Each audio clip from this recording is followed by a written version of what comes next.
Ang emergency power ay isang kapangyarihan na kung wala o hindi ibibigay sa Pangulo ay hindi siya makakatugon sa mga problema ng bansa na nangangailangan ng agarang solusyon.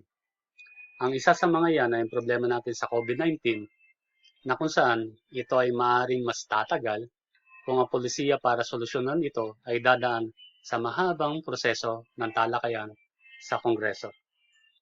Trivia muna, totoo na ang emergency power ay isang kapangyarihan na para sa presidente lamang na nasa ilalim ng executive department. Pero ang provision na ito ay matatagpuan sa Article 6, Legislative Department, at hindi sa Article 7, Executive Department. Kung bago ka pa lang sa aking channel, please press the button below and subscribe para ma-update ka sa mga bago kong topic. It says in Article 6, Section 23, Paragraph 2, and I quote, "In times of war or other national emergency, the Congress may by law authorize the President for a limited period and subject to such restrictions as may prescribe to exercise powers necessary and proper to carry out a declared national policy.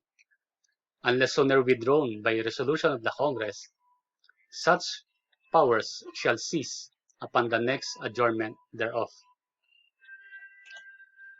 Ang emergency power ay nagmumula sa Kongreso, kung kaya't ito ay sinasabing isang delegated power lamang at hindi isang constitutional power ng presidente.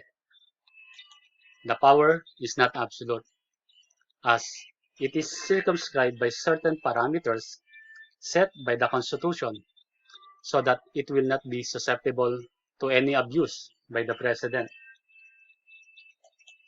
The parameters are: it may only be exercised only in times of war or other national emergency. There must be a law passed by the Congress. Note that the President cannot exercise the power without a law granting him this power. The emergency powers may be exercised only for a limited period. Kunin natin example dito ang Bayanihan to Heal as One Act that was enacted in March 2020, granting the President additional authority to combat the COVID-19 pandemic. The law expired on June 24, 2020, without a resolution of it being extended.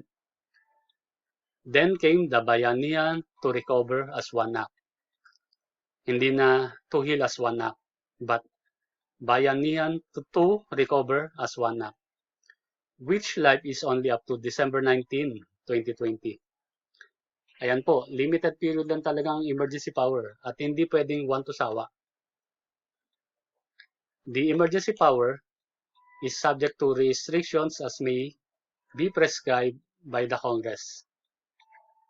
Tungkol pa rin sa Bayanihan to Heal as One Act, meron ditong restrictions na ibinigay ang Kongreso, katulad ng hindi pwedeng mag-take over ang Pangulo sa operations ng mga private businesses.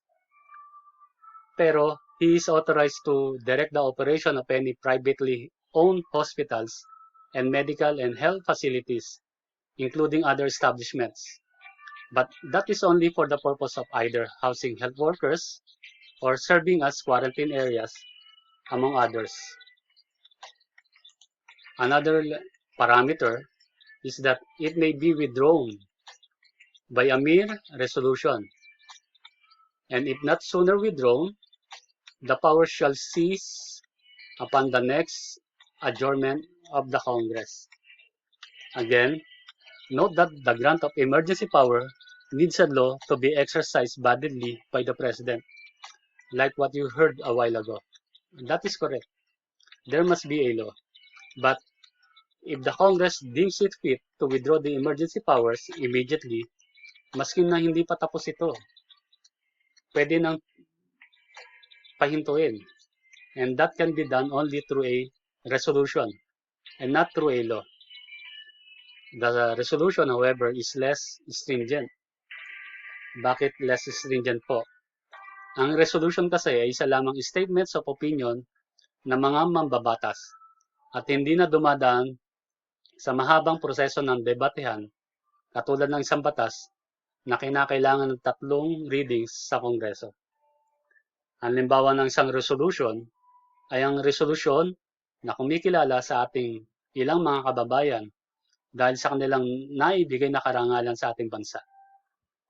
Halimbawa rito ay ang resolusyon na nagbibigay pugay sa ngayon Senador Manny Pacquiao na naging kampiyon sa 8 divisions sa boxing. Ayan po ang tungkol sa emergency power. Thank you.